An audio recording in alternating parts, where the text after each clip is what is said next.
Thorium is a kind of miraculous element. Thorium found in nature isn't fissile. The atom's nucleus won't split when it absorbs a neutron. And yet, if you put a chunk of this same thorium in a special nuclear reactor, after a while, most of the thorium will be gone. A whole bunch of energy will have been generated, and you'll be left with typical byproducts of fission. It's as if thorium is fissile, even though it's not. This is the genius of thorium breeder reactors.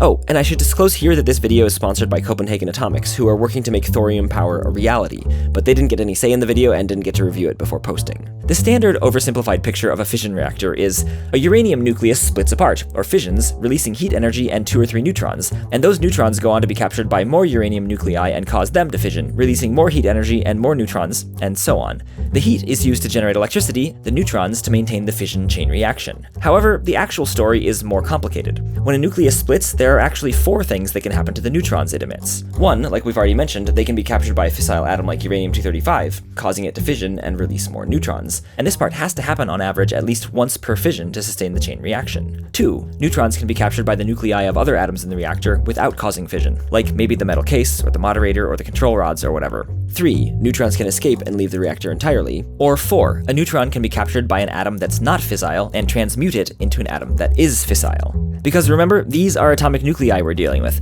Absorption of a neutron will turn uranium-238 into uranium-239. The number is just the total number of protons and neutrons. And uranium-239 can then radioactively decay into neptunium-239, which can then decay into plutonium-239, which is fissile. If the capture of a neutron transforms a non-fissile element into a fissile one, it's called a fertile capture. And fertile capture is what makes thorium useful. In fact, even in a normal uranium reactor, fertile capture accounts for over 1/3 of the energy generated by the reactor. A normal nuclear reactor uses uranium-235, which is fissile, but naturally occurring uranium ore contains only 0.7% uranium-235. Almost all the rest is uranium-238, which is essentially non-fissile, but it is fertile. Even when using fuels with enriched levels of uranium-235 undergoing fission, there's so much non-fissile U-238 around that some of the chain reaction neutrons instead transform U-238 into plutonium-239, which can then fission. But U-235 doesn't make enough neutrons, and U-238 doesn't turn into plutonium easily enough that you can both sustain a fission chain reaction and continue to transform new fissile fuel. So at the end, you're left with a big chunk of unfissioned but still full of radioactive waste, uranium-238.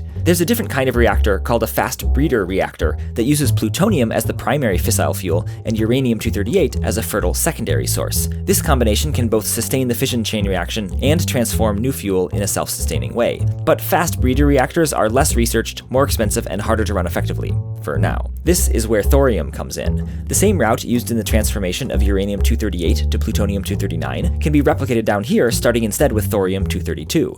By adding a neutron, we get thorium-233, which decays to protactinium-233, which decays to uranium-233, which is fissile and can be used to generate energy. So, if you load your reactor with thorium-232, which, remember, is not fissile, and you throw in some starter fissile fuel, then for each fission reaction, the number of new fissile atoms created is more than 1 on average, and the number of new atoms split is more than 1 on average, and remember those atoms give you more neutrons. So the transformation of thorium and the fission of uranium can keep going and going and going, until in principle, all of the thorium is gone. And crucially, thorium transformation can happen in a reactor that doesn't have the same challenges as a fast breeder reactor, and it gets rid of most of the long-lived radioactive waste.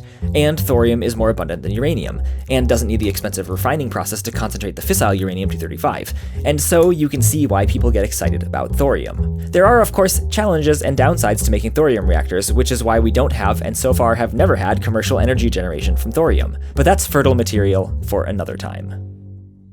Making commercial power from thorium may soon be possible thanks to the work of organizations such as this video's sponsor, Copenhagen Atomics. Copenhagen Atomics is building compact modular thorium reactors to produce cheap energy. Unlike traditional nuclear power stations, which are giant infrastructure projects, Copenhagen Atomics are designing a self-contained reactor unit that can fit inside a shipping container. The reactors are based on a design pioneered over 50 years ago that uses molten salt to carry the fuel, resulting in fewer lost neutrons and more complete combustion, so you get more energy for less waste. These reactors can also use plutonium waste from classic nuclear reactors as fuel, extracting 10 times more energy out of spent nuclear fuel than the initial reactor did in the first place, and in doing so converting long-lived radioactive waste into short-lived radioactive waste. In theory, these reactors could run anything from grids to ships to moon bases. Check out Copenhagen Atomics' website to learn more about their work.